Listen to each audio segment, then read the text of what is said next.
everybody. It's Brother and Sister Killingsworth. We wanted to come together to give the church an update on the COVID pandemic and where the church stands. I pulled from the governor's website of the state of Texas the conditions for churches and how the Open Texas initiative is affecting churches. I want to read this to you before we get started. This is a checklist for churches and places of worship. The Office of the Attorney General and the Office of the Governor have been providing joint guidance regarding the effect of executive orders on religious services conducted in churches, congregations, and places of worship. Here's an excerpt from the joint guidance of Executive Order GA-18 issued on April 27, 2020. The same minimum standard health protocols will apply to funeral services, burials, and memorials. Now, I'm going to read these to you, but we are going to put these on the screen as we read them so that you'll be able to see them. And if you want to get these, they are available at gov.texas.gov. In accordance with Governor Abbott's Executive Order GA-18, the following are the minimum recommended health protocols for churches, congregations, and places of worship in Texas. Churches, congregations, and places of worship may adopt additional protocols consistent with their specific needs and circumstances and help protect the public and safety of all Texans. The same minimum health standard for health protocols would apply to funeral services, burials, and memorials. And this is highlighted. We know now that the virus that causes COVID-19 can be spread by infected persons who have had few or no symptoms. And even if an affected person is only mildly ill, the people they spread it to may become seriously ill or even die, especially if that person is 65 or older with pre-existing health conditions that place them at higher risk. Because of the hidden nature of this threat, everyone should rigorously follow the standards specified in these protocols, all of which facilitate a safe and measured reopening of Texas. The virus that causes COVID-19 is still circulating in our communities. We should continue to observe practices that protect everyone, including those who are most vulnerable. Please note that public health guidance cannot anticipate every unique situation. Churches, congregations, and places of worship should stay informed and take actions based on common sense. Remember that, common sense, wise judgment that will protect health and support economic revitalization. Churches, congregations, and places of worship should also be mindful of federal and state employment laws and workplace safety standards. Now, I want to read these, and this does point out, again, at-risk populations. When you hear at-risk population, it is specifically referring to people who are 65 years of age or older, especially those with chronic lung disease, moderate to severe asthma, chronic heart disease, severe obesity, diabetes, chronic kidney disease undergoing dialysis, liver disease, or a weakened immune system. That's what is covered under at-risk population. Keep all that in mind. So here's the checklist, the protocols to observe for serving attendees. Strongly encourage the at-risk population to watch or participate in the service remotely. This is what we've been doing on YouTube. Number 2, designate an area inside the facility reserved for at-risk population or offer a service for at-risk population attendees only. Ensure proper spacing between attendees. Keep at least 2 seats or 6 feet separation between parties in any row, except as follows, which is 2 or more members of the same household can sit adjacent to one another with 2 seats or 6 feet separation empty on either side. 2 individuals who are not members of the same household who are attending together can sit adjacent to one another with 2 seats or 6 feet separation empty on either side, in alternate rows between attendees, every other row left empty. Now, let me break that down for you really good. That means that they're asking people to consider, if you fall in that at-risk population, it is your decision whether or not that you're going to be at church or be at home. But we will stream. We cannot stream the services remotely. We can do them on Facebook, but not by YouTube. We can do them on YouTube if we try, but we have to jump some hurdles to get it done.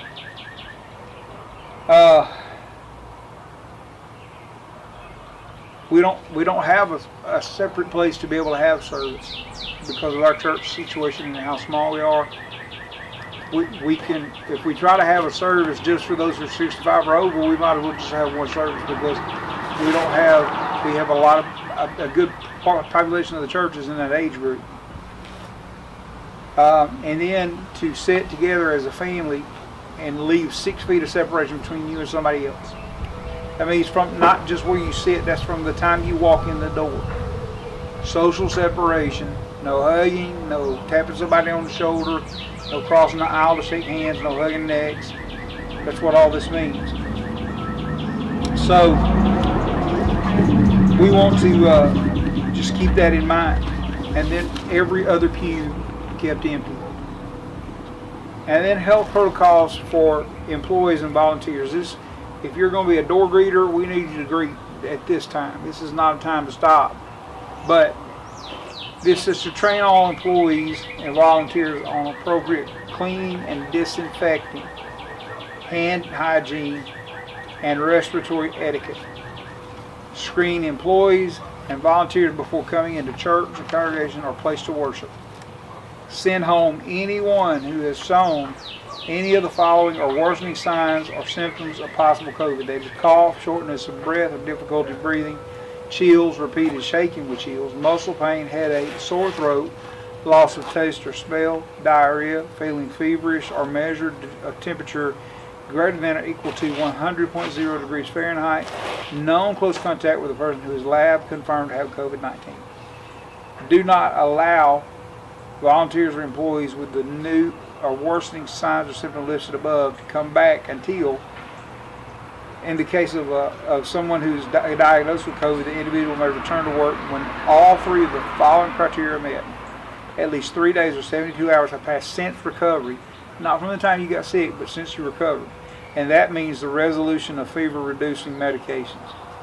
And the individual has improvement in respiratory symptoms. In other words, your cough has gone away, and so is the shortness of breath. At least 7 days have passed since symptoms first appeared, or in the case of a person whose symptoms could be COVID-19 but does not get evaluated by a medical professional or for tested for COVID-19, the individual is assumed to have COVID-19. The individual may not return to work until they have, or return to the church, until they have completed the same 3-step criteria listed below, or if they have symptoms that could be COVID-19 and they want to come back to church before completing the self-isolation period, they must obtain a medical professional's note clearing them for return based on an alternative diagnosis.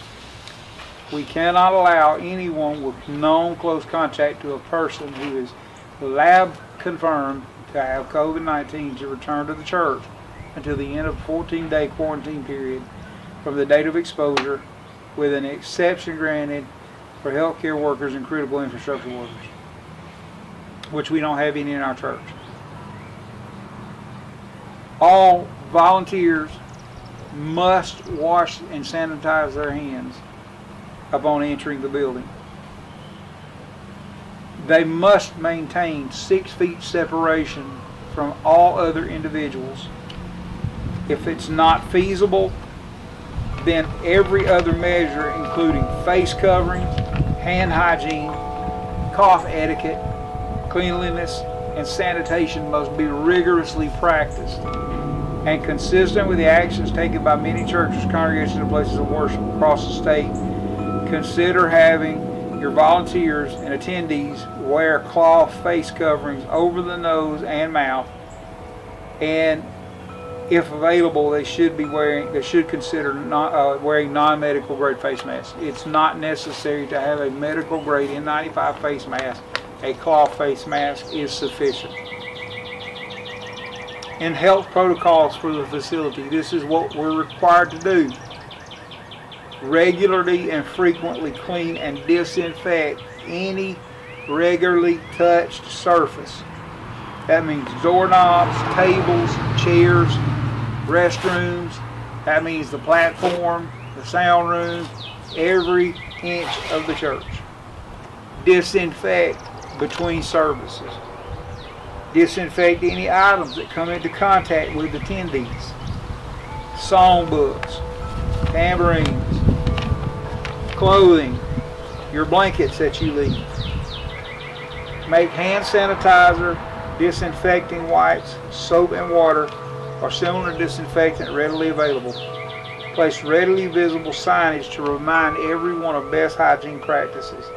If a church or place of worship provides meals, which we're not going to do, it is recommended to have the meals individually packed for each employee, volunteer, or attendee.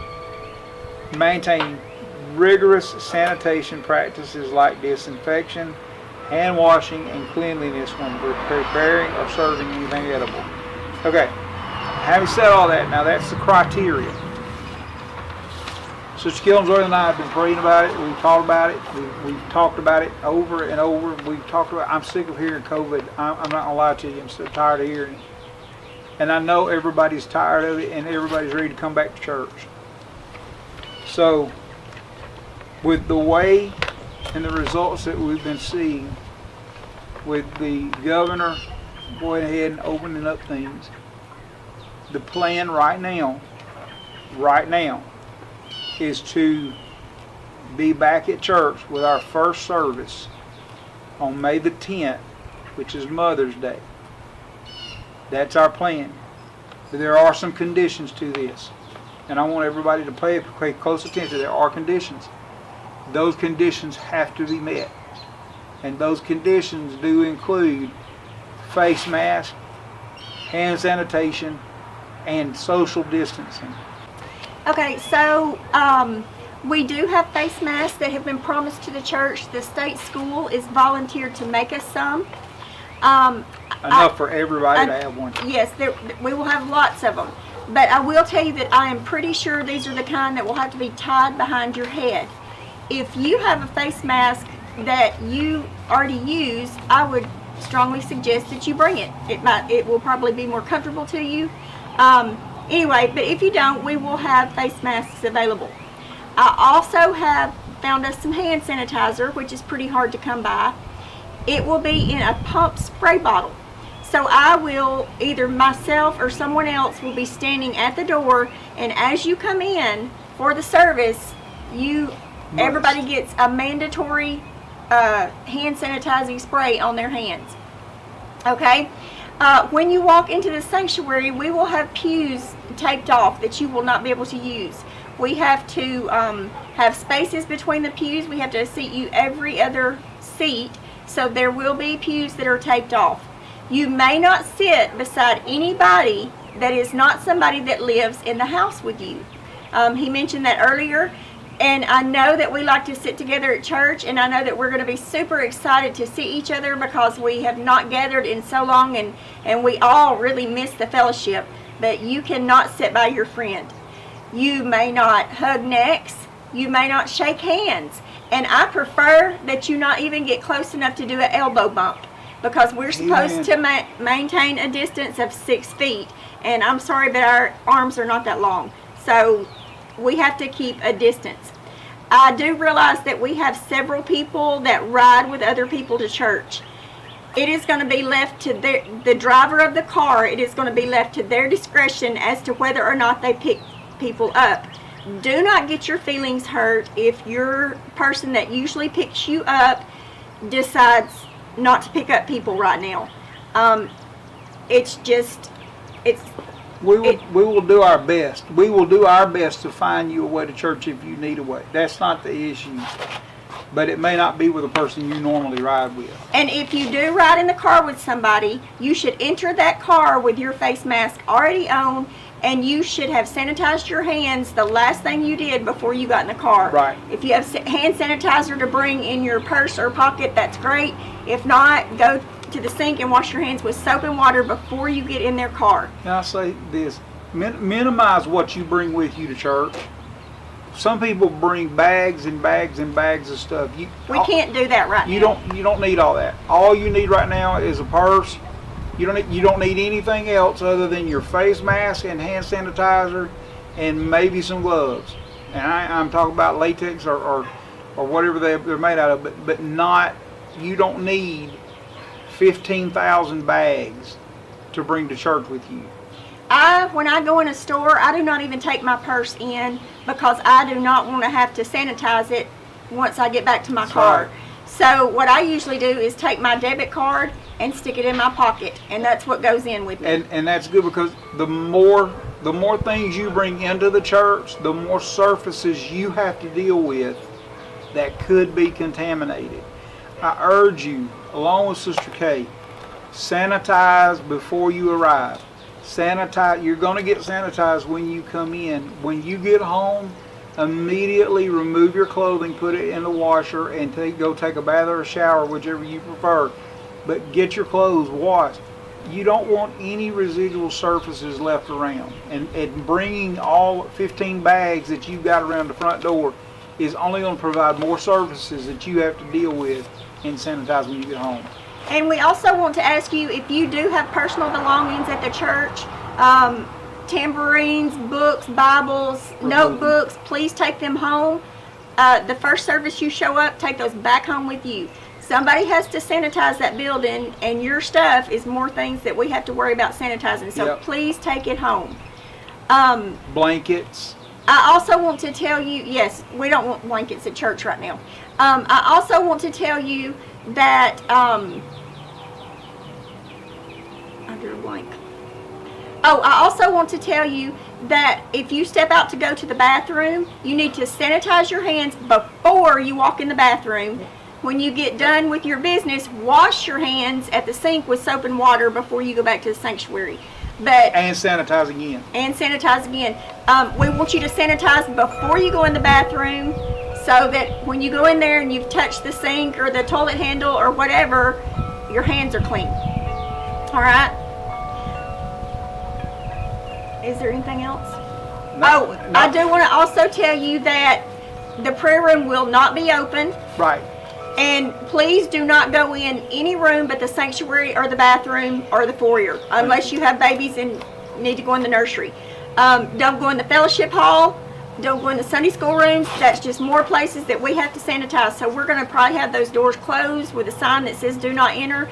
Please don't get your feelings hurt. It is not that we are trying to, be hard or strict. We're just trying to keep you safe and us safe too. And we have long said that prayer before church is essential. I have long said you can pray in the sanctuary and yet we continue to visit. This is your chance. Since the prayer room is shut off, this is your chance to pray in the sanctuary before church. And believe me, I'm going to be taking note because I want to see it happen. We need to get together, but we need to pray before church. So bring as little as you can. Take out all your stuff, precious items, home with you. Will it be just you and Sister Gibbons on the platform for now? So we don't have to stare? And Brother Dillon. Okay. So, yes. Sister Gibbons, myself, and Brother Dillon will be the only ones on the platform right now so that we can minimize things that need to be touched. And the 6 feet. And there will be 6 feet separation, and that way we don't have to worry about it. No praise singers right this minute. Nobody else is going to get up on the platform right this minute except the three of us. That's just to minimize surfaces that have to be contended with. Understand. Do not get your feeling hurt. That's only that. And when we said don't bring blankets, it's okay if you bring a jacket or a blanket or something just for the service. It needs to go home with you. But take it back home with you, please. Go home with you. We love you all. We really do. We love you all. And we're excited to get back to church. Yes, we are. We have the most incredible church body and family that anyone has ever had. We love y'all so very much. We thank you for your patience and kindness. Many of you have been extremely faithful through this pandemic, and I want to tell you from my heart how much I appreciate it. Your faithfulness has spoken volumes about who you are and what kind of people you are, and I got to tell you, you have vastly exceeded what I thought was going to happen. But we know now that we can do things alternately. This is not over. This is not over by a long shot. This is a trial run, if we see that it is not going to work, oh, well, I think it's all right if I hug next. That's not going to happen. No, please There don't. are no exemptions. And do not get your feelings hurt if you forget and try to hug somebody and they don't want to hug you back. Please don't let that hurt your feelings. Please, do not try to hug anybody. Try your best to maintain 6 feet.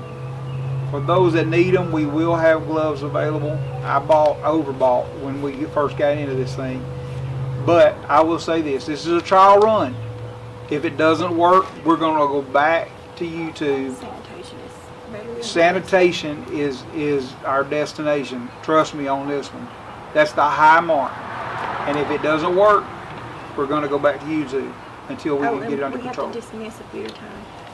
Yes. The last thing that we want to talk about tonight, when we go back in, and we'll lay these rules out as we go into the church the first time. When we dismiss, not everybody can be dismissed at one time. We have to dismiss one person at a time or one vehicle at a time, one family at a time. So either if you came by yourself, you don't leave by yourself. If you came with somebody, we'll dismiss you with that person because you've already been with them. You need to sit with them in service and you'll go home with them. I'm sorry you can't have your normal seat. If you came with a family, y'all all need to sit together. Y'all will be dismissed together. So please, please understand our situation right now as your pastors, as your leaders, as your shepherds. We're trying our best to get you to heaven. We also want to keep you out of the hospital. We love y'all very much. God bless you. Anything else you want to say? See you Sunday. We'll see you on Mother's Day. God bless. In my new dress that I didn't get to wear for Easter. Wear your Easter dress on Mother's Day. And hat. Easter do not mean about hats. Wear them anyway. Love y'all.